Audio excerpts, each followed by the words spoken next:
My name is Ray Park. You may know me as playing Darth Maul in The Phantom Menace, Clone Wars, and also Solo a Star Wars Story. You're listening to Star Wars Stuff Podcast. The Force is strong with you all. And remember, Sith Walk. Hey, this is Dominic Pace, who plays Gecko the Bounty Hunter from The Mandalorian, letting you all know you are listening to the Star Wars Stuff Podcast. Wishing everybody all the best, and may the Force be with you.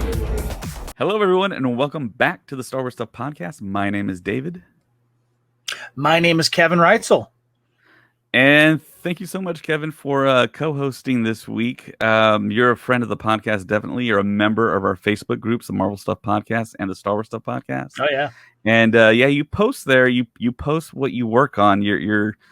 I consider you to be a professional podcaster, but what are the podcasts that you run or you participate in? Well, my buddy Kyle and I are the co-founders of the Fandom Podcast Network, and we have about 10 to 12 active shows underneath that umbrella. And a couple of the ones that I mostly host and produce are our Highlander Blood of Kings podcast, our Couch Potato Theater podcast, which celebrates our favorite movies, Time Warp, which we look back on a year of fandom or like a year of movies, and we do it in several different parts. I've also been the co-host of our True Believers Marvel MCU podcast. I also host our Hair Metal podcast. So yeah, there's several others that I'll guest on as well. Union Federation is another one I'll host from time to time. That's our Orville and Star Trek podcast. So I'm a busy beaver. Yeah, that's a lot of podcasts there. we do have a Star Wars podcast on the network, but the host for that are Scott, Derek, and Nathan. That's their show. We sometimes guest on it, but we wanted someone else to host the Star Wars podcast.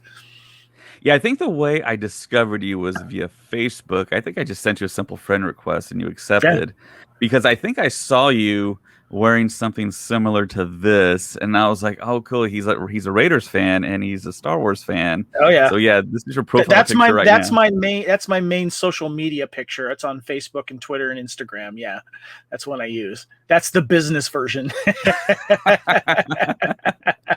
Yep. So yeah, I did see that you did go to the Death Star in Vegas. You visited the Raiders Stadium. Yep, and, I wear something a little more Mando in that one. Yes. Yeah, that's so cool. I'm a big NFL fan. I love football, and I love it when they do the shots of the crowd, and especially for the Raiders in the black hole. You'll see Vader, you'll see some stormtroopers maybe.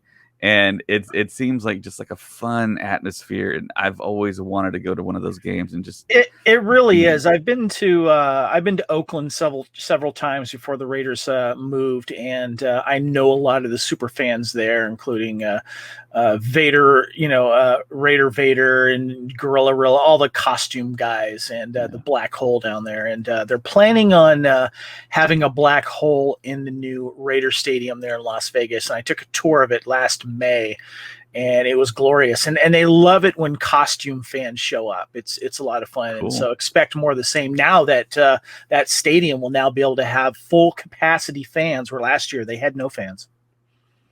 Yeah. So if you're listening to us, you can also check us out on YouTube, of course, and you can see all the pictures that I'm putting up here of Kevin. And there was also another interesting picture that I found on your profile. It was this one right here. That was a really big Star Wars fan, apparently. Yeah, that's my good friend Callisto, who's from France, and that was at Star Wars Celebration Anaheim. I think that was in 2015. Yeah. And that is my Mando Raider nerd costume, and I wear that to conventions and, of course, Raider games. And what's funny is I had a guy from the Mando Mercs look at my costume, and he looks at the helmet, and he goes, "Your T-visor is a little big there. Why is that?" Because normally the Mandos have a much smaller T-visor. And I say, I custom made it a little bit wider so I can watch football games. That's a good answer. Yeah. Yep. All right. Well, of course, we want to talk about this past week's news, and the big story I think here was the Emmy nominations came out, and The Mandalorian Season 2 got a whopping 24 Primetime Emmy nominations, including Outstanding Drama Series, which I don't know if it shocked you. It kind of shocked me that they got so many, but when you think back on it, it's like, yeah, they should get it. But for me, being in movies and being such a big fan of TV movies and always watching these award shows, they kind of don't lean heavy on sci-fi fantasy. True. I guess you could say back in the early 2000s, the Lord of the Rings kind of broke that kind of glass ceiling where like fantasy sci-fi could get nominated and actually win big. But yeah, it's incredible, the list of categories that they hit in. They got if in there. Sci-fi usually got a nod, it was always a technical award. Sound, special effects, or something like that. And The Mandalorian, most of those are pretty much it. Those are mostly like technical and stuff like that. And it's nice that it did get the drama series, but I wish it would have got. Did it get an acting nod? I don't think it did. Yes, right? it got supporting for Giancarlo Esposito. Oh, good. It got special guests for Carl Weathers. Good. And I know it got stunt coordination and stunt actor for Lateef Crowder. Good. That's one thing that the Oscars are missing, is that stunt category. I wish they would incorporate that. Yeah. So I think every time someone's asked what category do you need to put in for the Oscars, it's stunt. So yeah, it's awesome, man. And here's a little list of the guys here. Oh, cool. Timothy Olyphant. Nice. Yes. Okay, great. I think he might have done the best job in season 2 for guest acting, and I think he's coming back. I have a nominee I would have mentioned. Yeah, and I got to tell you, one of the best acting moments in that entire second series is I would have given it to Bill Burr for that one episode. Yes, Bill Burr, you were so right on. Nailed that. That was one of the most captivating scenes with him and his old former officer. And he was fantastic in the episode. But I'm really glad, though, that we got some acting nods there. It's about time. Jeez. Yeah, definitely. I totally agree. I would have given one to, little baby Grogu, too. So. Yeah, the puppeteers. Yeah. They need a puppeteering category. Would that fall under effects, I guess? Yeah, it would fall under effects. And there is actually a complete list here. I'm just glad the Mandalorian and Star Wars is getting a little more recognition that way. So, yeah, totally. Let's see. Outstanding single camera picture editing for a drama series, Chapter 11, Chapter 13, Chapter 15. Outstanding prosthetic makeup. Oh, yep. Definitely. Brian Stipe, Alexi Dimitru, Samantha Ward, Scott Stoddard, Pepe Mora. I'm really excited about that stunt nomination. Finally getting some recognition. Yeah, music composition, of course. All the traditional stuff they got at Ludwig Göransson, of course. Oh man, that guy has nailed his job. His work on that is fantastic. I mean, he was doing some music, I think, for like Community and some other places like that, Well, the interesting thing is how he got his start. Yeah, he was actually Ryan Coogler's college roommate. Yeah. That's such a crazy story. And I believe he is from one of the Nordic countries, like Sweden, Finland, somewhere around there. Happy for that guy. He's good. Yeah. And I mean, he's, like you said, he kind of just nailed it. I mean, the amount of pressure following kind of John Williams's like path that he set, he just kind of attacked it. And he's a really young guy too. He attacked it at the perfect angle. I mean, it's an incredible thing that he did with The Mandalorian, just kind of capturing that whole Western vibe. Yep. And growing up, I didn't really like Westerns. My dad loved them, and he always had them on. And I kind of had to be there with my action figures, kind of. Being someone that has a music background, I kind of nerded out on that season 1 episode of behind the scenes for Mandalorian that specialized him, and he's using all that old music equipment and stuff like that. I thought that was fantastic. Yeah, and the fact that he thought about using a recorder. Yeah. Which has become like the iconic sound you hear. Yeah. It's great. Love it. As I heard that, I thought about my kids, because my kids, they'd come home from school and they'd have those little recorders.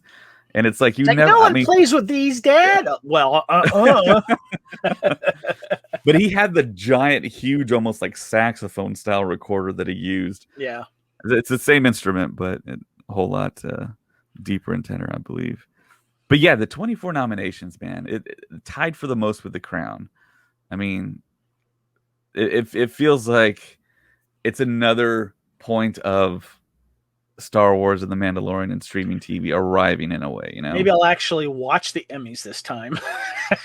yeah. Usually if there's not something up that I'm kind of a fan of, I don't really watch, and I just kind of look at the results later on. But they got to win something if they got 24 nods, right? yeah, I mean, you figure. I mean, they won in the past. I believe it's a total of, I think there was a total of 15 nominations last time, and a sum total is 39 awards and nominations. But yeah, in the past they won Emmys for outstanding sound mixing, outstanding visual effects, all technical outstanding stuff, stunt coordination, cinematography, sound editing. Taika was nominated for voiceover performance. He didn't win though. Yeah. Outstanding production design. So yeah, I mean they've been there, and Giancarlo Esposito was also nominated in the past as well for outstanding guest actor. I hope one of these actors get awarded, and I would love it if the show were to win the top drama. But it'll probably go to The Crown or something else that's been very popular, of course. So like Queen's Gambit or something like that. Yeah. So news dropped of a particular kind of want, I think, for everyone, but especially for me, because we were on the podcast when Gallery dropped right after season 2 ended, and people were asking us, is there going to be more episodes? And I was like, yeah, definitely. James, on the other hand, on the podcast, he was like, no, I think this is it, man, because they cover every episode. But it's like they didn't even talk about Luke Skywalker. Yeah, I mean, that's like they did one not. of the biggest things. But I think they kind of held it back because of the spoiler factor. And I actually spoke with someone the other day at my day job. He's like, yeah, man, I haven't seen season 2 yet. And my jaw just dropped. And it's like, well, I think, and I was like, okay, I need to calm down. Everyone's not like us. You don't see it as soon as it drops. And of course, it's been months now since that shocking episode dropped. And yeah, they're going to drop this episode of Gallery. I guess it's going to be episode 2, but they're going to concentrate on the finale, and we're going to get more details, more behind the scenes, what actually happened, because there was a lot of kind of controversy on, was that Mark Hamill? Was he even there? What did they do as far as the actor? And we covered a little bit of that in the past, but now we're going to get an official kind of retelling of what happened and who knew that was actually Luke Skywalker. And I think we've gotten stories from the people that were there. We had Katee Sackhoff, Giancarlo Esposito. We had Pedro Pascal there. Gina Carano was there, of course. But apparently the way they shot it, I think the story up to this point is the fact that they didn't know who was showing up. They didn't tell those actors. Yeah. They didn't even tell. I learned this yesterday, actually. I think they kind of lied a little bit. I think they said it was like Plo Koon or some Jedi that could have survived. I think isn't that what Dave Filoni or Jon Favreau was kind of saying, that, because they wanted to keep the Luke secret? Yes and no. I have heard this lately, that originally the idea was to have Kit Fisto.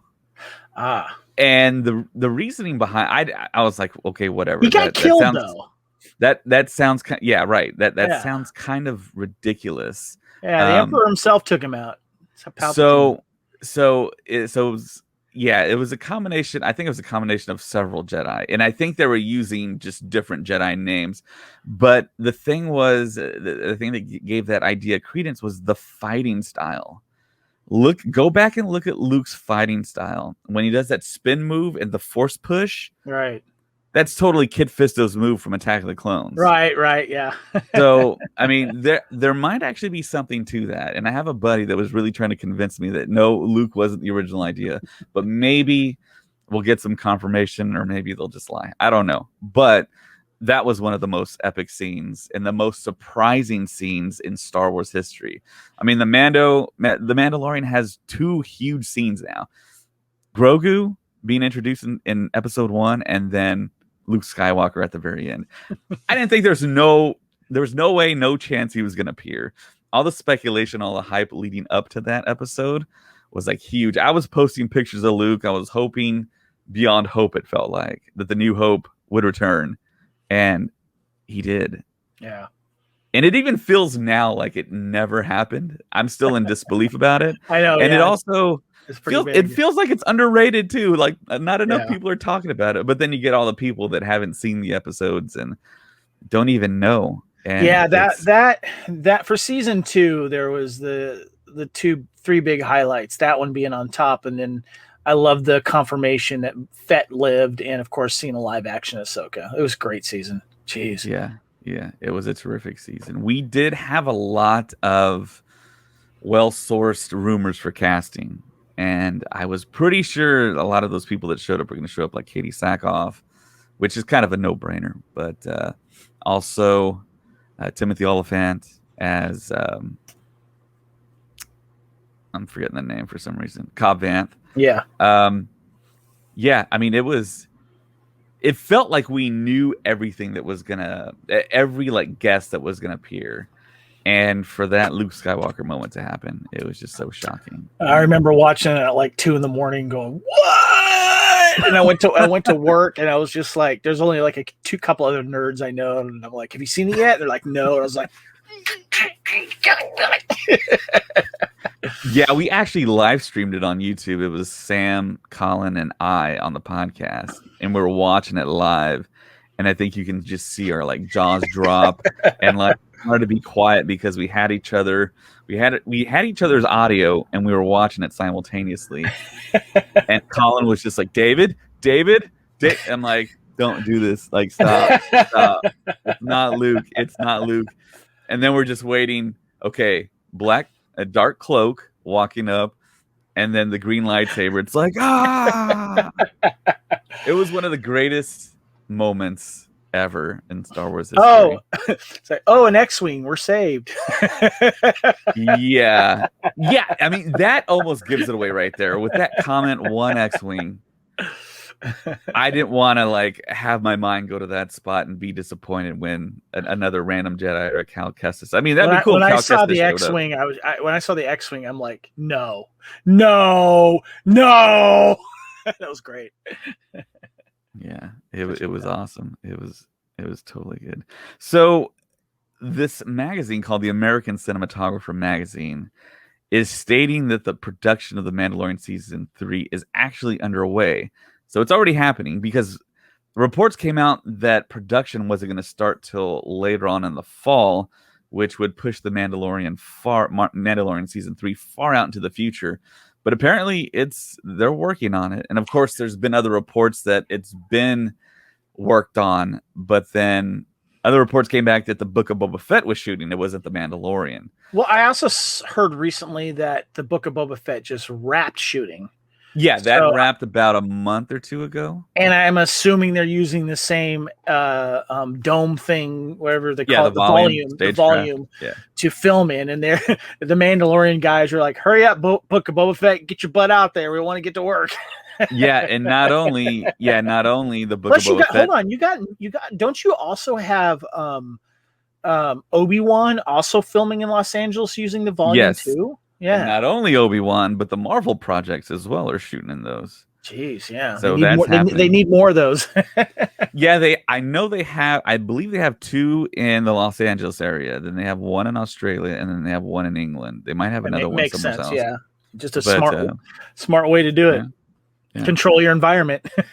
Yeah. So it's it's super exciting. I mean, I cannot wait for the Book of Boba Fett. The more and more time passes, my mind just kind of runs wild with it. And with the track record that Filoni and Favreau have of taking their toy box and just dumping out all the toys and just playing with them and making their sandbox. Don't you want to just jump in that sandbox with them? Yeah, be a fly on the wall. I mean, just kind of hang out with them for a day on set. I mean, I wouldn't stop smiling. My face would cramp from just being there. But yeah, I mean, the future's totally exciting. And Colin always says on the podcast that this is the year of Marvel, 2021, and the year of Star Wars is 2022, which we're going to get, I believe, 3 big time series, Andor, Obi-Wan, plus Star Wars Celebration finally. So yeah. Yes, Star Wars Celebration. Yes. And which I'll be at. Yeah. I think most of the podcast for the Star Wars Stuff podcast will be there. So yeah, fingers crossed. They move the date up, which is kind of tricky. I have a daughter graduating, so hopefully, it doesn't happen around that time period. Because if it happens, I'm not going. Star Wars first, sweetie. You understand? Yeah, maybe after this weekend, what I did, it might kind of reinforce that fact. So, yeah. So the other kind of rumor is that we're going to get the Mandalorian season 3 around the April-May timeframe. So we might be at Celebration right when it kind of ends, or maybe in the middle of the show airing on Disney Plus, and maybe we get some episodes aired for the first time at Celebration. So. Yeah, I was kind of hoping they would have dropped them, maybe like February, March, but if we're having that celebration in May, you might have a point there. We'll see. Yeah. So, yeah, looking forward to Celebration, man. So, but one of my regrets, I always talk about on the podcast, that I didn't purchase the Katana Jabba Cell barge from HASLAB. I did, however, purchase 2 Razor Crests, which haven't been delivered yet, but totally looking forward to those. When are those supposed to ship out? Do you know? Fall, winter time. Gotcha. So, yeah, I'm really not patiently waiting. I know it's coming. There's so much Star Wars stuff to do in between that time. But there was a Hasbro Pulse Zoom call that happened, and there's about 10 people on the call. And one of the HASLAB guys was detailing and talking about past and future events for HASLAB, and he accidentally said RANCOR, and then he started talking about something else. He wasn't supposed to drop that information. But then StarWars.com released this image. Nice. And if you go to StarWars.com, you can actually go and read a little article that they put, and the title of the article is Special Episode of Disney. Actually, wrong article here. It's kind of a funny caption. It says, "Oh no, the RANCOR may join the Black Series via HASLAB." So I think they kind of accidentally dropped that information. But yeah, they kind of talk about the fact that it might come out. And I guess the reason why they say might is the fact that it's all fan-backed. The fans have to commit a certain amount of money up front for these HASLAB creations to be produced. So, what was the price point for the Razor Crest? I believe it's $325.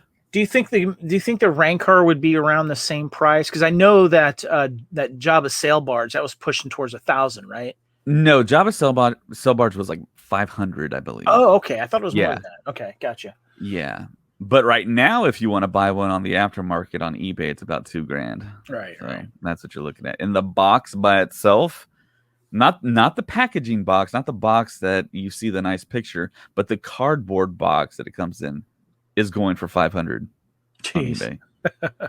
So yeah, people are trying to protect them as well. So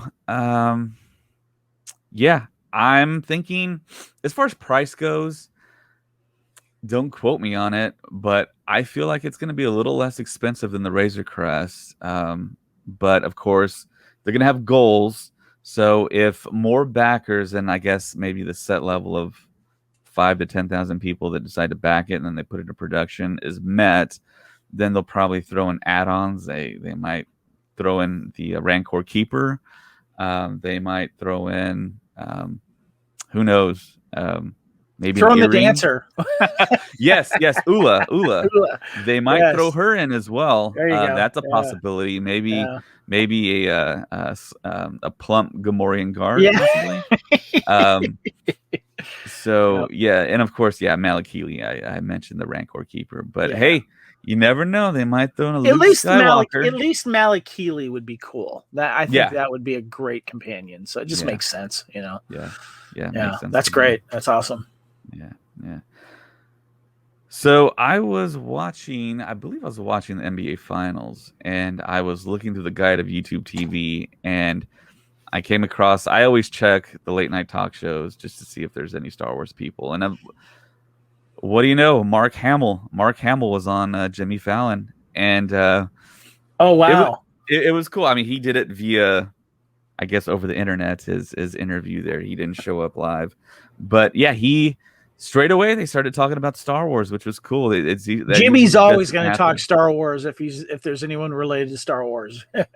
Yeah, that's awesome. And he told him straight up, he's like, "Hey man, if I've never told you this before, I just want to say I love you."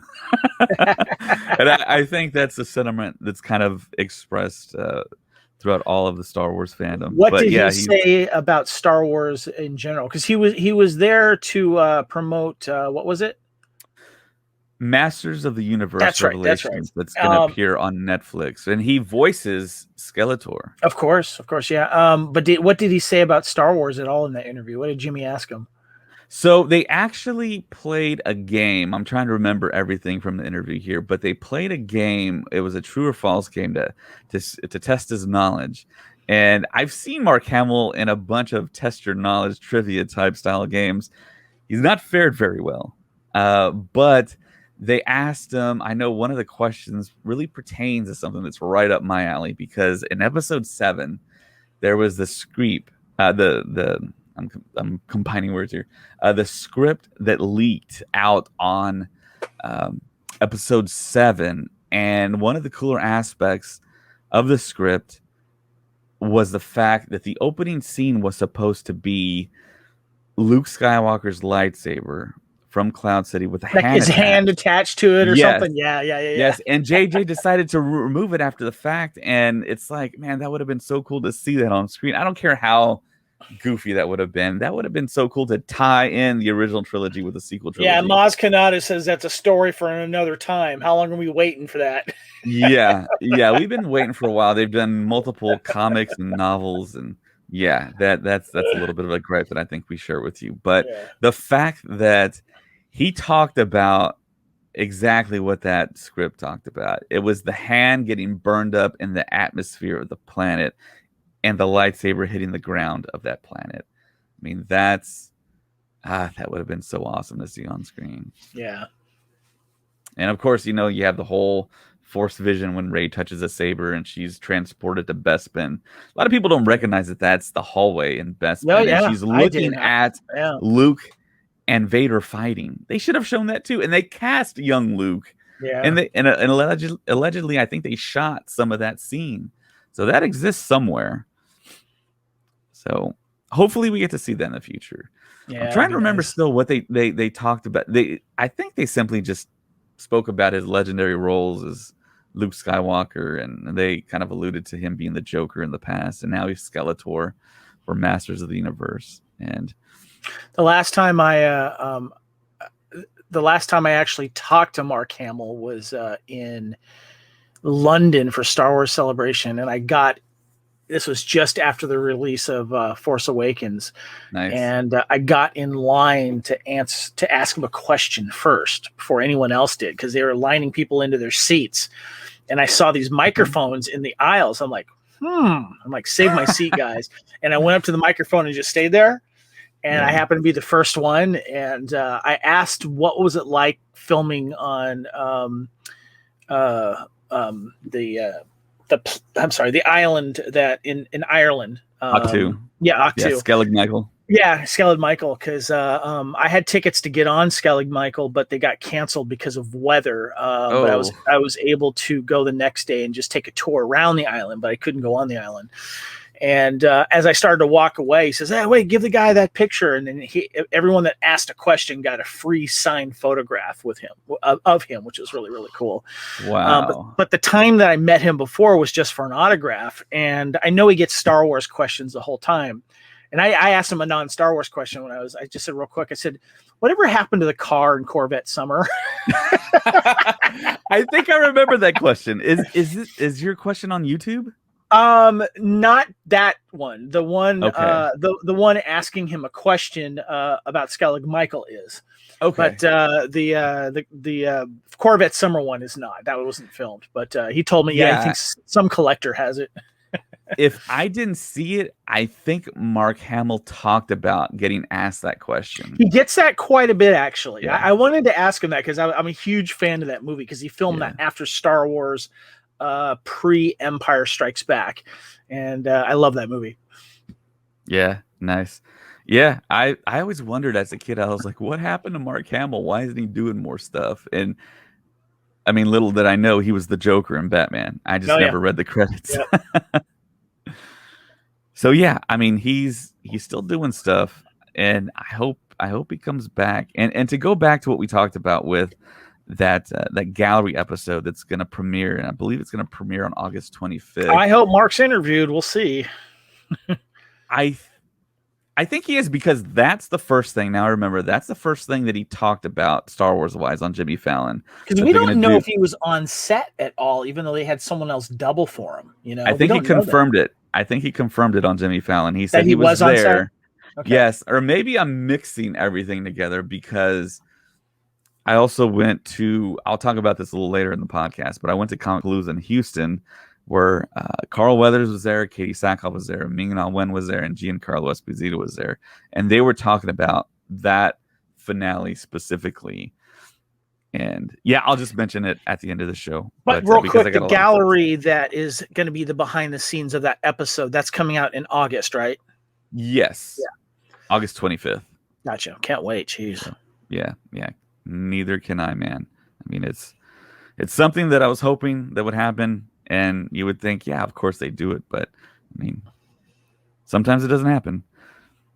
But we got the 10th episode of The Bad Batch. Actually, is it the 10th or the 12th? The 12th episode. Rescue on RYLOTH. 29 minutes long, and the actual title leaked for the show. And I heard it, and it's like, okay, well, it's going to be a two-parter. It's going to continue young Hera's story. And what did you think about the episode? I thought it was okay. I kind of feel the Bad Batch is in a little mid-season rut. I think it started off good, but it seems like every episode either is a rescue or supply mission, and let's see what Clone Wars or other cameo we can throw in there to still remind you that you're in Star Wars. Mm-hmm. And I feel like what we really need in this season is this is touching on a time frame that has been untold canon wise. You can always go back to Legends and stuff. And I feel like we're getting only a small taste. I would have loved more Tarkin, you know. I would love to see I'd love to see Cad Bane a little more on the trail, trying to get these guys. I'll tell you right now, the biggest thing I've enjoyed, which has surprised me because I thought it when I first saw the trailer for this way back in the day, it felt like, is I'm a huge fan of Omega. Same. Omega is not an annoying kid character. Right. She's resilient. She thinks for herself. She's not playing the victim. She's taking initiative. She's been the best thing about this, to be honest with you. I was kind of hoping by this time there would have been something with, with them trying to maybe, turn Crosshair or whatever, but it feels like they're just kind of in a dragging a little bit. And things will probably start to ramp up towards the end of this season. It was nice to see Hera as a kid. That's fine. I get it. But I'm kind of wondering where they're trying to go with this. I would have liked I would have liked more of a heavier themed plot to go all the way through this and to really give us an idea what's happening around the galaxy while the Empire is trying to grasp hold of it. And, what their plan is with the old clone troopers as opposed to the new troopers, and stuff. Is there going to be a fight between those two, So I'm just riding it out. To me, it's not Clone Wars, it's not Mandalorian, but it is Star Wars. It's new. I do look forward to watching each episode. But I wouldn't be surprised if this was a one and done season. Yeah, I'm not quite sure if it's one and done. But like you said, the standout for me has been Omega, and I totally did not anticipate that. Yeah, me too. Yeah. And yeah, you mentioned that whole trope of the annoying kid character. I mean, that's so prevalent in just about everything. But yeah, she's been fantastic.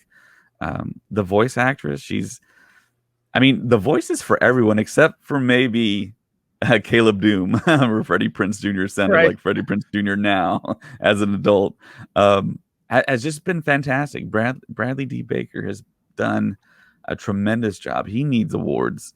But yeah, I've been enjoying it kind of the same way you have. It's not, like you said, it's not The Mandalorian. It's not an episodic film. It's nothing like that. But of course, it is Star Wars, and I'm enjoying it more. It seems like it's like, what quick cameo we're going to get, and then they're going to be done and gone. That doesn't bug me as much as I would think it would have bugged me before this season, because like you mentioned, Cad Bane showing up, that was a huge surprise. But then it's like, well, yeah, it makes a lot of sense for him to show up. And of course, we're now anticipating young Boba Fett to show up.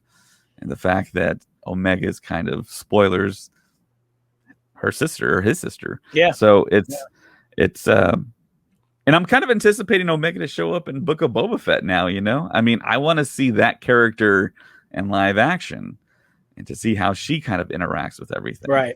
Right. But yeah, I'm watching every week. I'm Central Standard Time, so it's 2 a.m. for me. I know you're Pacific, so it's a little later.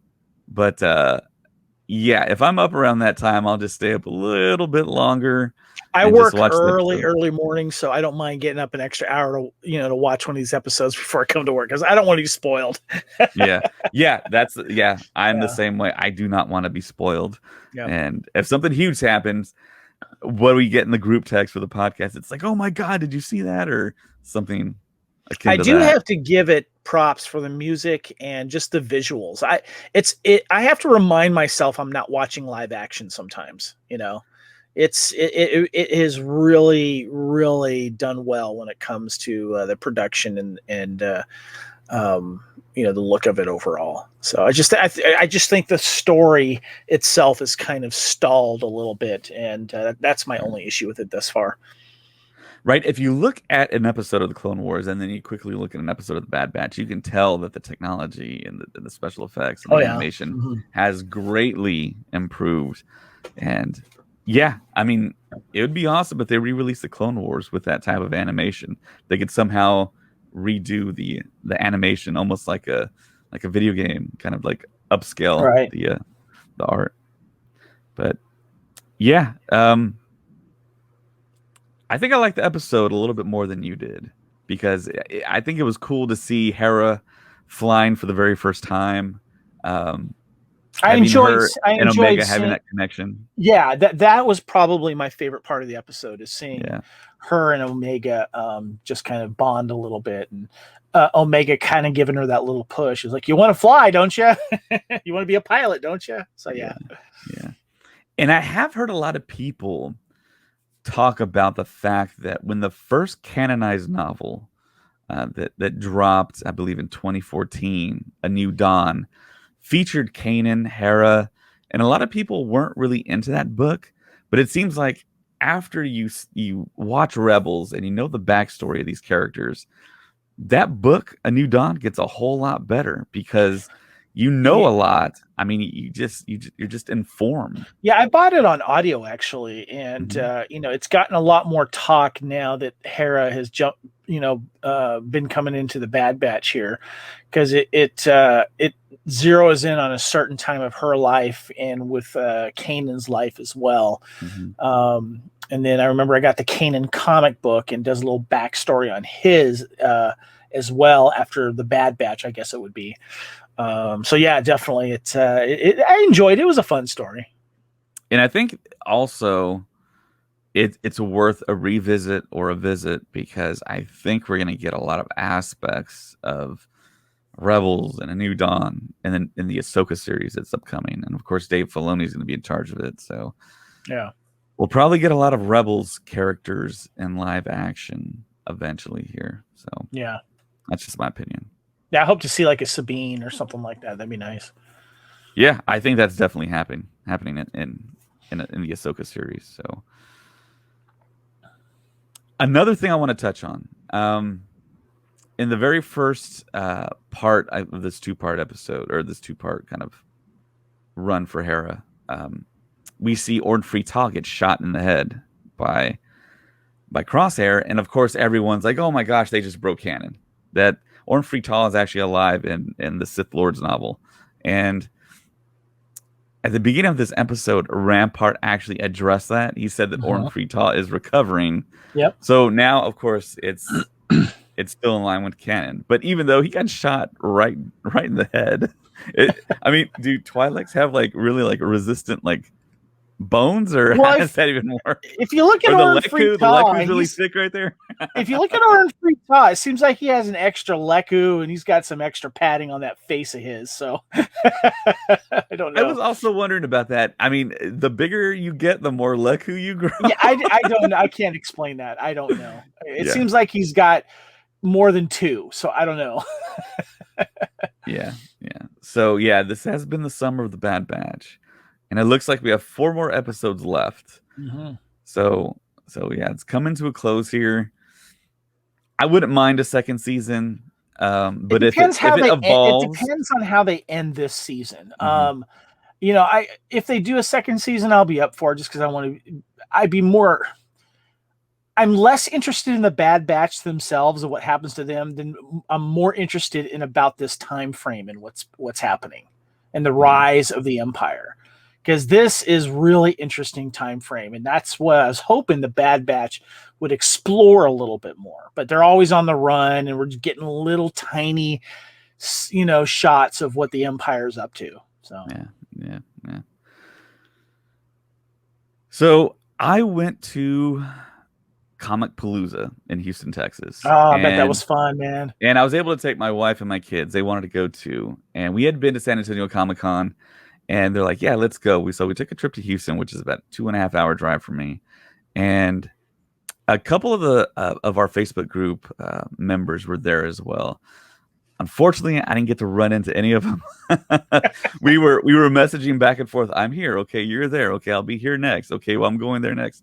But yeah, unfortunately, we weren't able to run into each other.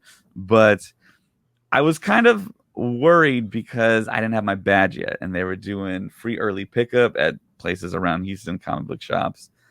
And I was like, man, am I going to be stuck at will call forever?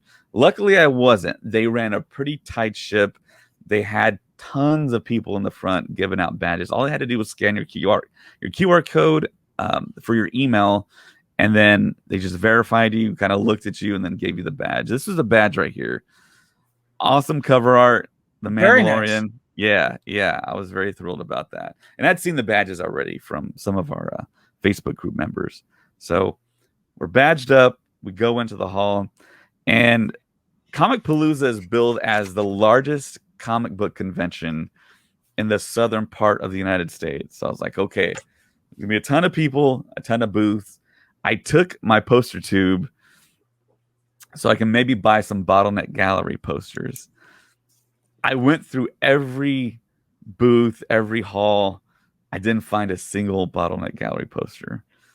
So that was kind of disappointing. Although I did save money because those posters were they sold out or just didn't have? Well, I mean, I think most of the vendors were actual like artists selling their own stuff. Gotcha. Which some of the stuff was very cool, and it was very expensive as well. There was one booth where they had, I think they were pencil drawings. They didn't look like pencil, but they were pencil drawings. Some of them had color added into them. Some of them didn't. My daughter, who's a huge Spider-Man fan, asked for one of the Spider-Man prints, and she asked how much it was. And they're like, okay, do you want the one with color or without? She's like, with color. And they said, that one's $600. And it was about 2 by 3 feet in size. And they had a Vader one right below. It looked so good. I was so tempted to ask how much it was, but it was early in the convention, so I don't want to spend all my money right there and then. So I kind of waited. But one of the main reasons I went was to get a signature and an autograph. And I've done a lot of stuff this summer where I've spent a lot of money, so I didn't want to go crazy. Yeah, you've gone to Galaxy's Edge, right? Yeah, I went to Galaxy's Edge at the beginning of. I went for May 4th, for the May 4th week. I went there the whole week. I went there with a buddy of mine, and we met up with our fellow podcasters. And then I also went to Galaxy's Edge the week of June 20th, and I took my family. So I did those two things. and then I also have a scheduled meetup with Ewan McGregor at Celebrity Fan Fest in San Antonio. Spent a lot of money there. Wow. So, and today I actually just bought the autograph signing for Hayden Christensen. So I'm gonna have his as well. So of course I'm trying to take it easy, not lose control here. So the person that I got the autograph from, Katee Sackhoff. Yeah, look at that signature. That is a fantastic signature. Yeah, I totally agree. She has a really great signature. And I was kind of confused as to the way the whole like getting the signature process actually worked, because I thought I had a time on the email, but apparently you just walk in and go to her booth and get your stuff signed. So that's what I did. The line moved pretty quickly. She really wasn't talking much to anyone. If you remember back when I got Ray Park's autograph several podcasts ago, he was talking to people at length. So I waited in line for Ray Park for about 6 hours. Yeah. So yeah, it took a while, but for Katee, it was pretty quick. And I talked to her a little bit. I mentioned the fact that, yeah, she needs to attend Celebrity Fan Fest in San Antonio. And she kind of thought about it. She had a look on her face like, I didn't know what she was thinking of. And then she said, I think I've been to San Antonio, actually. And I was like, okay, well, you need to come back. So she has that information. She can get closer to us. Probably will get more stuff signed. One of my goals, actually, was to maybe hit up a booth that had a Bo-Katan helmet and get that signed. As you can tell, I'm a fan of helmets here. Yeah, you are. So hopefully, I was hoping they had the helmet. There's a booth where a guy that was making helmets actually had just about every single Star Wars helmet that's in existence. And it was awesome to look at. Well, and I actually bought this right here. I bought this 3PO. Nice. Very nice. Well, I like the fact that you got the Black Series Bo-Katan figure signed, and you got it signed in blue. It really pops. Well done. Yeah, if I didn't make that choice. That was Katie's choice. If I have that figure, I found it in the wild on retail, and I bought it. I think it was, I bought it, I think, at a Target. Just happened to be there. It was only one, but I would do the same thing. I do the blue, so that's cool. So I ordered this figure as soon as it dropped, I believe from, it's either Hasbro Pulse or Best Buy. I'm not quite sure which one I bought it from, but I recently I'm really thankful that they sent me this email. They said that my delivery had been placed on back order and I wasn't going to get it till September. So of course I wouldn't have had the figure in time. So I went online. I quickly bought this figure. It came in the mail 2 days later, Amazon Prime, and I took that figure to her, got it signed. I also got a photo op with her. So I saw her in the flesh standing up, and the whole photo op process is very interesting. Very fast too, right? Very fast, very fast. They get you in, get you out. They make you take everything out of your pockets, leave your cell phone, leave everything, go through a metal detector. People are just watching you to see what you do. And at the very end, there's a handler at the very end. She told me all kinds of things. And then at the very end, the last thing I remember her telling me was, don't touch her, go. And I was like, okay. And I see Katie greets me. She's like, hey, how's it going? And I'm like, great. And I'm like, all I'm thinking is, don't touch her, don't touch her, don't bump into her. And I'm like, my legs are like dying from like standing all day. The pre-COVID days, it was a different time. Right. So yeah, they made us mask up actually at the beginning, which kind of scared me because I don't want to take a picture with a mask on. Yeah. So you get in there, they're like, okay, you can take your mask off as soon as you get to Katee. And I'm like, okay, I did that. I got to her. She said, hey, how's it going? I knew the picture was going to happen quick. I turn, smile, picture happens. They're like, okay, bye. And I'm like trying to get out there because I'm kind of courteous of other people. And she says, thank you. And I turn around. I'm like, okay, cool. She's speaking to me. And I turn around and I say, thank you back. And then I walk out. I get my picture. And here's the picture I got. There you go. So as you can see, I didn't touch her. She's such a sweetie. Look at that. Yeah, she's awesome. If you can meet her, take a photo with her, get her autograph. Yeah, she's an awesome person. I follow her on Instagram, as I'm sure most of you do. And yeah, she's awesome. And very cool. Nice. Yeah, hopefully she comes back to Texas, comes back to San Antonio, and We can see her there. So there was a big Mandalorian panel that was scheduled, and it was scheduled in I believe it said first floor, and it said a stage. And I kind of had a little trouble finding the stage. It was actually in the main exhibit hall. It's just blocked off by one big partition. And on the outside, they had all the automobiles, all the cars set up, all the different types of cars. And there's a Chick-fil-A on the outside of it, too. So they had us line up. I believe the panel was at 3. I was towards the middle of the line, so I knew I was going to have a pretty decent seat. So once we got in there, of course, this was the stage. And we were kind of waiting for all the Mandalorian actors that were actually there signing and doing the photo op to show up. And there was a presentation, I believe, by the Saber Guild, and they had lightsaber fighting on stage beforehand, and it was pretty cool. Some of those guys were like moving pretty quickly, and you could tell it was all choreographed. It lasted for a good while, and it was pretty cool to see that. I gotta admit, it was. You could tell that they put a lot of work and a lot of dedication into it. And the very end, a guy with a double-bladed saber came out. And during the fight, the saber was split in combat, and they fought with 2 sabers. And nice. It was pretty neat. And the first person that came out was Grief Karga himself, Carl Weathers. And that guy to the right of him actually looks like Timothy Oliphant, but that's not it. Him. Does a little bit, yeah. In this picture, but he really doesn't look anything like him. But yeah, Carl Weathers was there. He came out, and then of course Katee was next, and Ming-Na Wen showed up, and of course Giancarlo Esposito hit the stage. Nice. And yeah, I think the panel was kind of more of a fan question type of panel, but I think only 3 questions got asked because just the passion and enthusiasm for these actors being in Star Wars, in The Mandalorian, came out to the point where they just talked about The Mandalorian and being in Star Wars pretty much the whole time. And it was awesome. It was awesome just to hear them talk and to see their enthusiasm still for Star Wars. And they mentioned Dave Filoni and Jon Favreau a lot. And it was in just such like glowing terms and just all the admiration they had for those 2 guys.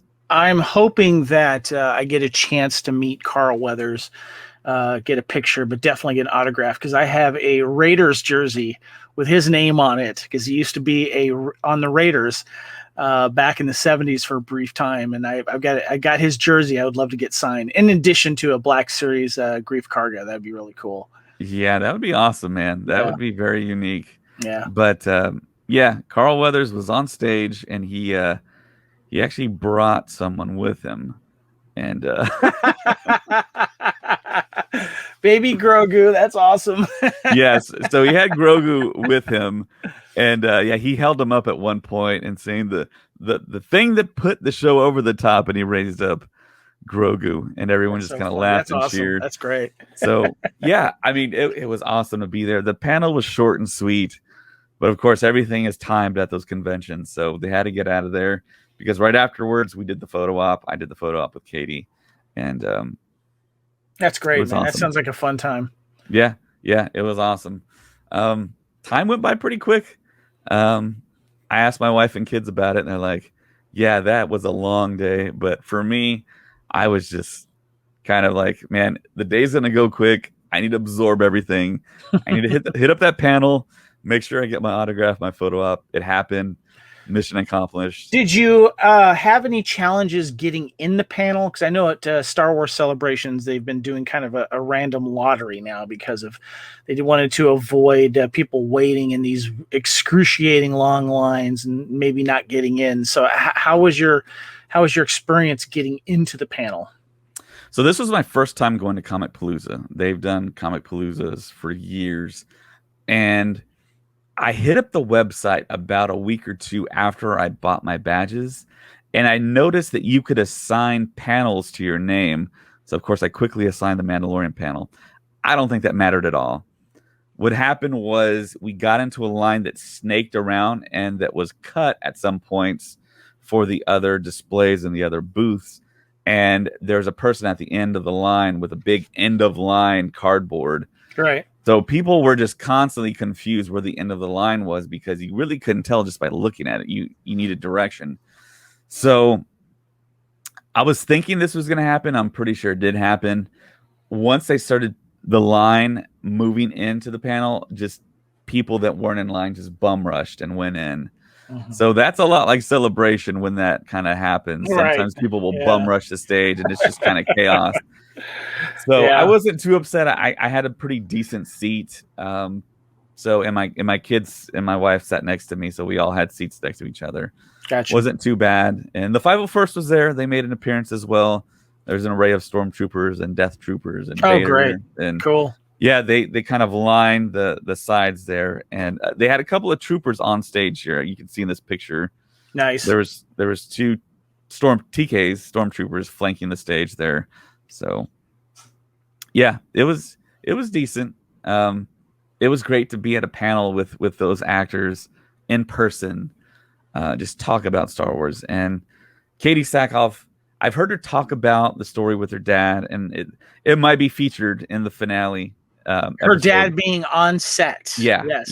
Yeah. Because wasn't it like his birthday or something like that? I can't remember why he was there. It might have been, but I know she always tells the story of her dad introducing her to sci-fi fantasy. And she mentioned the first movie that her dad let her watch was Predator. And Carl Weathers is sitting right there. Nice. And then Carl Weathers is like, your dad let you watch Predator at age 6? What is That's wrong great. with him? That's a great father. Love it. Yeah, that was awesome. And she also did mention that her father said, don't tell your mother. Nice. So yeah, there were stories like that on the panel. And yeah, I think the first question, I'm trying to remember, one of the questions was from like a little kid. He said, this is for Carl Weathers. Can we reenact the handshake from Predator? And he was far from the mic and he said it real low, but I could tell exactly what he said. And the moderator was like, well, I'm sorry, we couldn't hear you.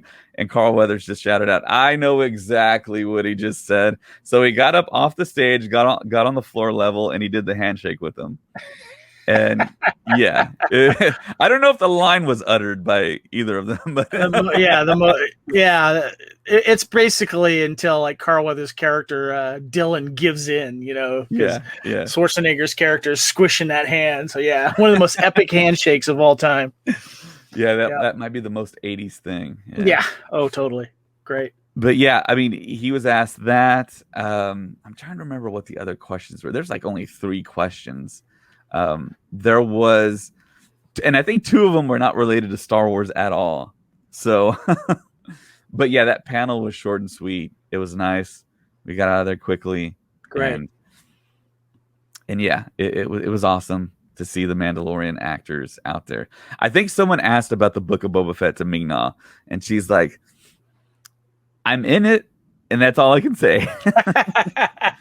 So yeah, I mean, that's to be expected. I'm wondering if they're I assume they're going to go back and show us like how Boba Fett survived the Sarlacc pit, and I would love if Ming-Na Wen was a reason for that. Therefore, when she gets like almost killed in season 1 of Mandalorian, he returns the favor and saves her. I think that would be really cool, because I think back in the old Legend days, I think it was like Dengar that saved Boba Fett or something like that. Yeah, that makes total sense to me. That'd be cool to tie her back in more. Yeah. And from what we've heard, and Tamir Morrison has said this himself to podcast interviews, that it's a real buddy type of show between him and Fennec. So good. Yeah, that's out there. And right before the podcast, we were talking. Oh, go ahead. No, I was just going to say it would be nice to see where that chemistry came from between those two. Yeah, and they do have a really good chemistry. Yeah. So right before the podcast, you were telling me about a specific figure that you got, and I'm hoping some way, somehow, Patty Jenkins incorporates this particular character into Rogue Squadron. And here's the picture you sent me right there. Yes, I got it through Entertainment Earth. It happened to pop online. My friend Scott Botman, who is one of the co-hosts of our Star Wars podcast on network called What a Piece of Junk, and he sent me a link to pre-order for the Jackson action figure, the Black Series version of it, of course, for us comic nerds, from the original Star Wars Marvel comics, the big rabbit type creature. I ordered 2, one to open and one not to open, and mine just came in the mail yesterday. And I just love the fact that if you see the picture there, you see like Lando Calrissian, and then you open up the inside of the figure, you see Dengar hiding right there and stuff. Nice. So yeah, it says here, Jackson is a nearly 6 foot tall green furred Lepi, Lepi smuggler and captain of the Rabbit's Foot. Known for his wise cracks and high kicks, Jackson has helped Han Solo and Chewbacca out on more than one occasion. So yeah, and I got that through Entertainment Earth. I don't know if they're still available or not, but they have a bunch of other stuff that you can order as well. So yeah, that's rad. I just like the design of that character. I like that it's kind of random. Yes, yes. But you had brought up that you would like to see him made into canon with this Patty Jenkins Rogue Squadron movie. Yeah, I mean, he's got a species. I mean, come on, Yep. it's all there that she can probably pull. And yeah, she's been working on the script for the past 6 months, I think. So okay, before we move into Rogue Squadron, I want to ask you about Jackson real quick. So, how many Black Series figures since this line has come out have they issued that are not considered canon anymore or at all? As far as I know, all the figures they've released are all considered canon, as far as I know.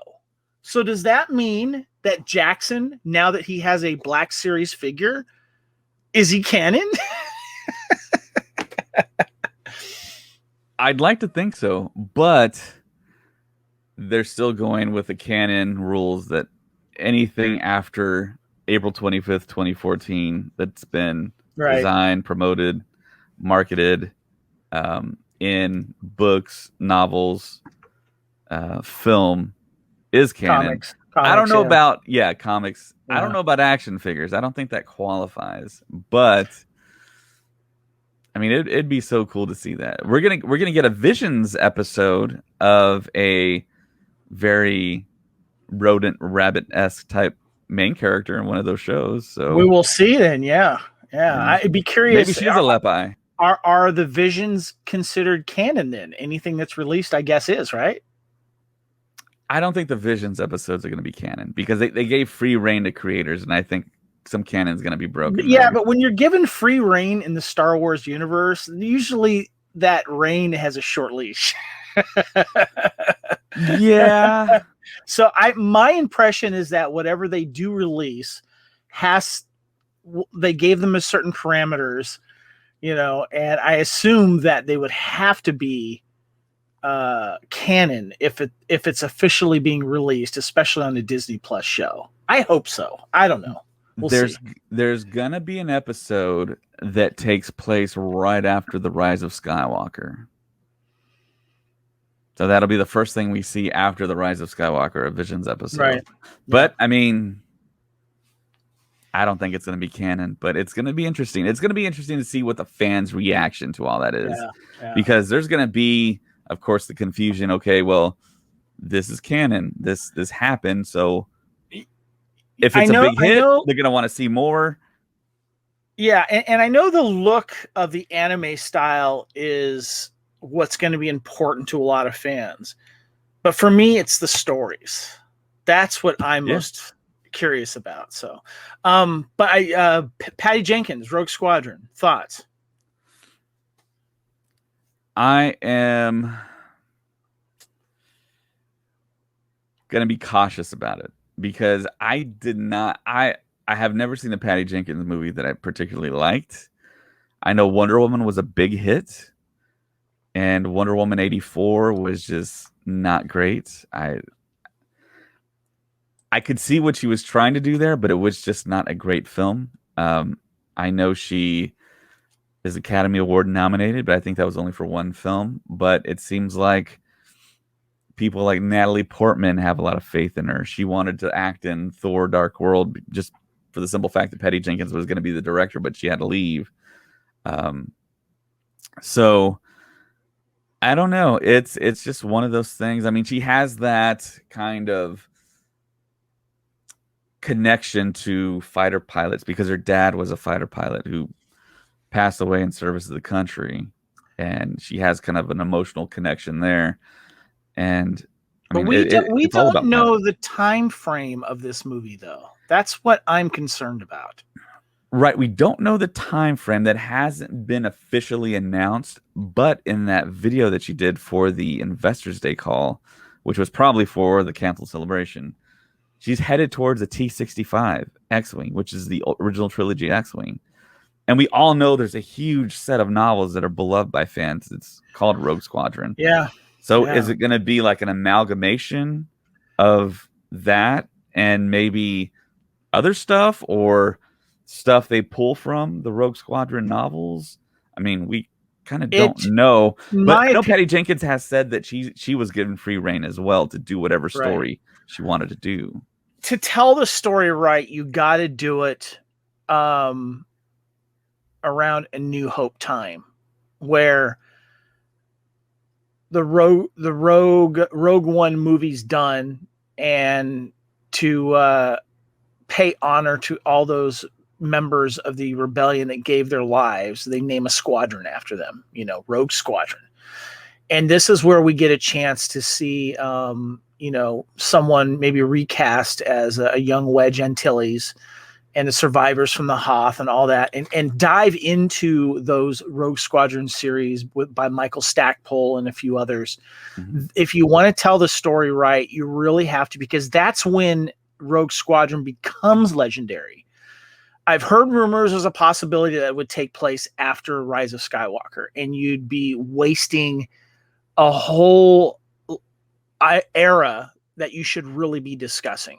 And I hope that they do make it take place, maybe even during separate times of the original trilogy, But I think it's important, or maybe soon after Return of the Jedi. I don't know, but that's where Rogue Squadron makes its bones and becomes legendary. And that's the squadron that, if you're a Rebel starfighter, you want to be part of Rogue Squadron. I really hope that they don't. I really, really hope they don't do it after, or they do it after the sequel trilogy. That would be a waste. I would also prefer original trilogy. Give me some more Wedge. Come on, man. Yeah, that'd be awesome. Yeah, that tiny, tiny, tiny, tiny cameo in Rise of Skywalker was not enough. Yeah, that was weird. And then all the kind of like story of Dennis Lawson not wanting to be associated with Star Wars. Apparently that was untrue, but I mean that was kind of like seeped into like Star Wars lore. When he finally came to Star Wars Celebration Orlando, mm-hmm. he was my number one priority to not only meet and get a picture, but get an autograph with, and I was able to do that. Awesome. Nice. Yeah, I think I have the picture over here, actually. Yeah, still. I have his helmet right here. There you go. Yeah. I wonder if I still have it here. Hold on. Oh yeah, here it is. Let me show it to you real quick. One of my pride and joy pictures. There you go. And I got the card signed as well. Nice. And Dennis Lawson right there. Love that picture. To Kevin. Awesome. That is awesome, man. Terrific. So there are two really big rumors I think you can actually take with more than a grain of salt that I want to talk about. But before we do that, I know some people don't want to listen in on rumors and speculation. So where you can find us, you can always find us at patreon.com, Star Wars Stuff Podcast 2187. You can find us on YouTube, of course. Like and subscribe, please, if you're already watching. Thank you. We're also on TikTok, Twitter, at StuffPod. Instagram at Star Wars Stuff Podcast, and Facebook. We have a group and a page. Thank you for all the memes, everyone contributing, all the likes, loves, and thank you so much. And there's 2 really big rumors that dropped, and the first one was kind of, I thought back, and it's like, why didn't we think that this was a possibility, and why didn't we think this was probably going to happen? And I don't think anyone really kind of speculated on this happening, but apparently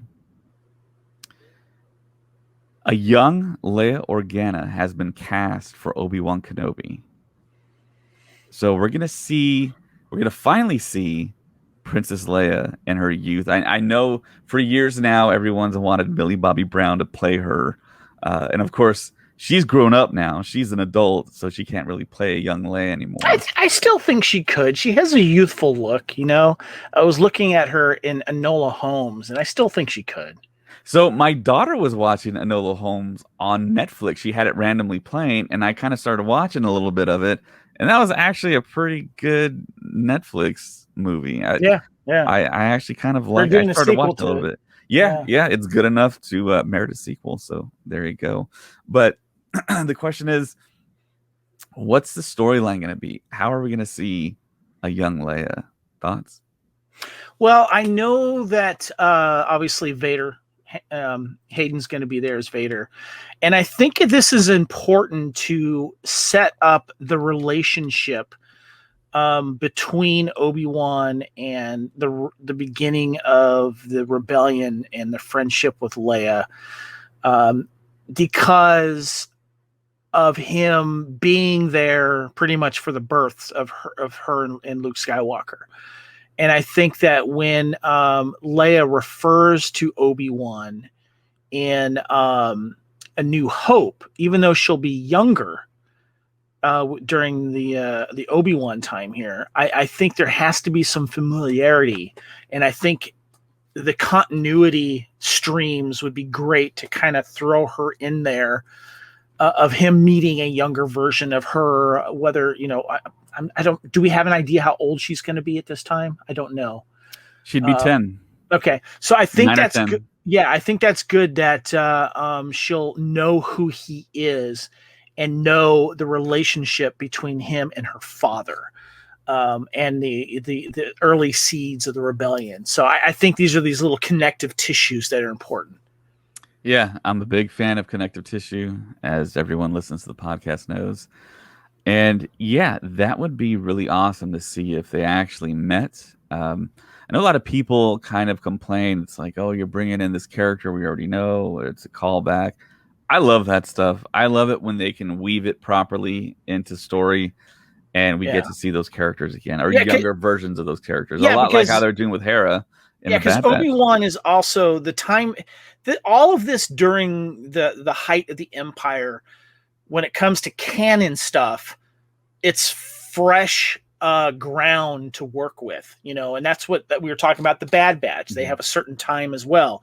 This probably takes Obi-Wan takes a little bit later, you know, he's a little bit older, and this is when the rebellion is really starting to become a problem for the Empire, you know. And I think it's important to know where Obi-Wan is and where young Leia is and her influences are, you know, stuff like that. And, you know, we might get a Mon Mothma as well or something like that. And I think that this is, you know, knowing that Obi-Wan hasn't spent the entire time on Tatooine will also be refreshing. You know, but, you know, it's interesting too, because this will also know that this is the reason why Leia went to Tatooine to try to reach him, so she knows where he is, you know. Yeah, it's a very good point. I mean, there's so much there for you to kind of rediscover and kind of refresh in your mind if you just simply watch episode 4 and think of the Kenobi show and what the possibilities are, that, and you can kind of predict some things that we'll actually see. I mean, I don't think anyone thought that Obi-Wan and Vader clashed again after Mustafar, but apparently it's going to happen. And I mean, It's I was just thinking there'd be kind of a funny scene where like young Leia goes, "Oh, I'd like to go to Tatooine," and Obi-Wan's like, "Yeah, I don't want you to meet your brother just yet." you know what? I actually wonder how many kind of inside jokes there's going to be like that. I mean, I mean, there's some of them are kind of forced, like the whole Dr. Evazan, Ponda Baba, and Rogue One. That was not great, but they must have just got off Jeddah quickly. Yeah, they had to fire off that planet. They must have gotten a transport like minutes later. Yeah. So the other big thing that kind of happened that's kind of flying around is the fact that I believe the actor Sung Kang, who's Han in ironically in the Fast and Furious franchise. Huge fan of his.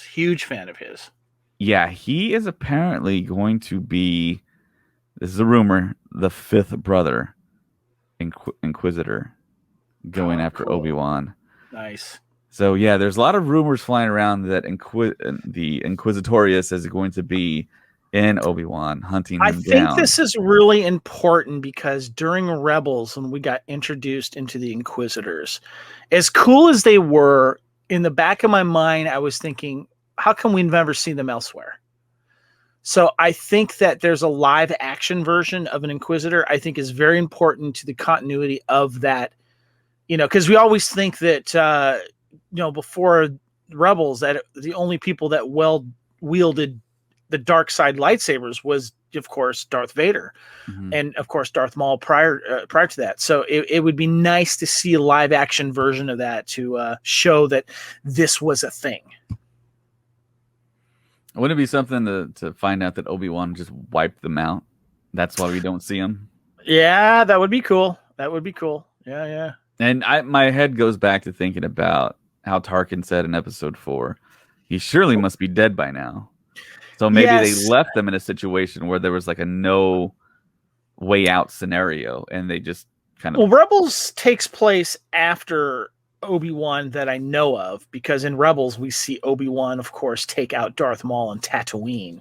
Right. So, but it would be nice to see him go up against some Inquisitors and be a real threat and stuff like that. So yeah, it feels like that's going to happen. It really feels like that's going to happen. So should be interesting. I'm getting hyped up right now. I know they're filming it now, man. Yeah.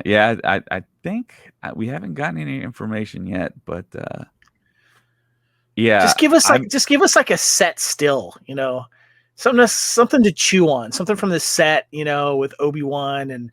Well, there's all kinds of set pictures of them wearing those big cloaks where they're trying to hide their. Yeah, those are the behind the scenes, but I want like an actual scene from an episode, that's finished, and they can kind of see if there's not too many spoilers on it, but just give us something to chew on a little bit. I would love that.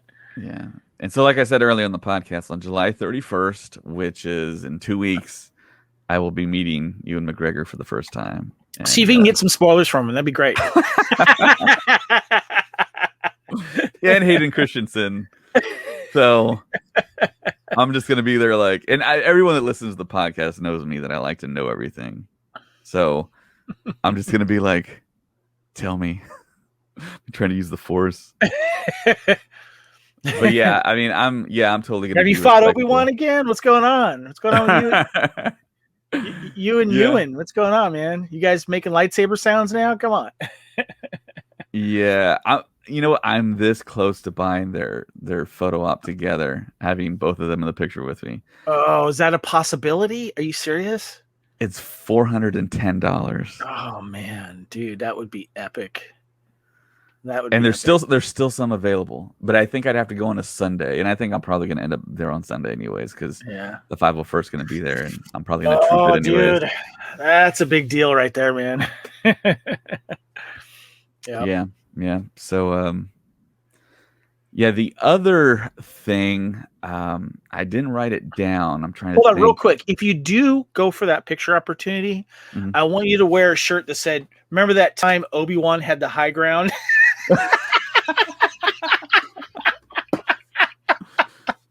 That's what I want you to do. Yeah, I don't want to make Hayden mad. So, Yeah, I'm one of those people that think Hayden Christensen's actually a very good actor and was kind of underutilized by Hollywood. Oh, he's a great actor. I just don't think the scripts in the prequel trilogy did him justice. He's a great actor. Yeah. I think the most publicized and popular thing he didn't show off his talent, but I think it's there 100%. Yeah. And I'm hoping and I'm counting on this that in Obi-Wan Kenobi, he does such a great job that they're gonna give him a Vader spin-off series. Oh man, yeah, him hunting down Jedi would be so sweet. Yeah. I wish they made a sequel to his movie Looper. Not Looper, Jumper. Remember Jumper? Yeah, Jumper. Yeah, I love Jumper. That was good. Yeah, I watched that several times as well, and I really liked Life as a House. I don't know if you saw that with Kevin Kline. I did. Yeah. I like that movie. Yeah, he's good. Yeah, as soon as they announced him, that was the first thing that came out, and I was like, I got to check out what this guy has, and if he has any chops at all. And he had a really good acting performance. So, yeah, I think there's one more thing that came out. I didn't write it down. I don't remember exactly. See, there was the Leia news, Sung Kang, and there's all kinds of rumors and speculation on Obi-Wan Kenobi right now. The fact that the Inquisitors are going to show up, and of course the Leia is that scheduled to be released beginning of next year? Do we have a date on that yet? We don't have a hard date on it yet, but the assumption is Obi-Wan Kenobi is probably gonna. Obi-Wan Kenobi might be about to air right after Celebration, so hopefully they show us the first episode or something like that in the panel. The Obi-Wan Kenobi series is going to be the big thing at Celebration 2022 next year. So, yeah, gotcha. So. Yeah, I'm people still screaming for George Lucas to come back. That's always a rumor. Yeah, always we've addressed that. Out there. Yeah, we've addressed that on the podcast. How people will go to certain websites and say, "Hey, look, he's coming back. He's going to direct." But it seems like George Lucas has clearly stated that he's kind of done with that part of his life. I mean, it takes so long to do these things and it absorbs so much time. I would like them to just show him respect and say, hey, like people like Filoni and Jon Favreau will have that type of sway on him saying, hey, would you like to come in and direct an episode of Mandalorian or Obi-Wan or contribute to the story at least and just have him like having the Hall of Famer come in and just come in and contribute one way, do something like that. That would be so cool to say, just to see once directed by George Lucas or written by George Lucas, something that he can just come in and kill it for a couple of weeks and then get out, because I know that it's he complained about how exhausting it is to, write and direct and all that kind of stuff. But it would just be nice for him to come in and, just be part of Star Wars one more time, Yeah, it's not to say that they haven't asked. I think he's probably turned them down. He's done the set visits. He's visited the set of Solo. He visited the Mandalorian, of course. There's the famous picture there of him holding Grogu for the first time. And yeah, kind of speaking of George Lucas, he was actually spotted in Chicago. And I think saw that picture. It's right here. Yep. So it's the Immersive Van Gogh exhibit in Chicago. He spends a lot of time in Chicago. That's where his wife is from. That's why. Okay. Yeah. And that's where he tried to get the Lucas Museum. Right. And it just became a big fiasco, and now it's going to be in California. Yeah. So, yeah, he was. That's a billionaire right there. That guy right there. he's got over $1 billion. Just saying. Yeah. That is the truth. I thought it was a cosplayer when I first saw that. Like, is that really George? Well, I mean, this picture provides so many cosplay opportunities. I'm just here waiting for my lift. Take me over to the big silver bean. Yeah. Man. Yeah, to run into George Lucas. I mean, what would you say? What would you do? I mean, would you say anything? Yes, I would say thank you for making Star Wars and being a big part of my life. Can I have a selfie? And if he would say no, I'd say too late.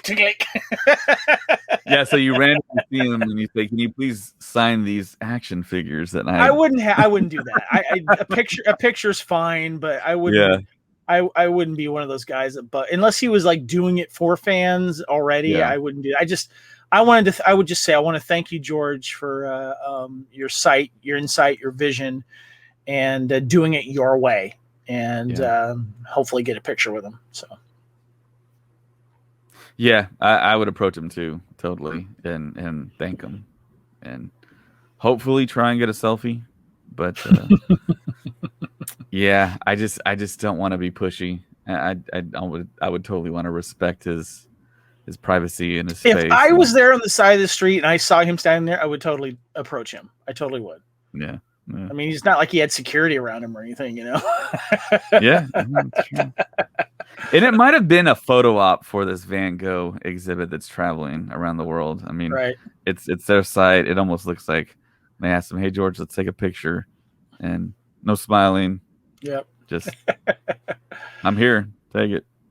So, that's funny. And yeah, I think that's it for this week.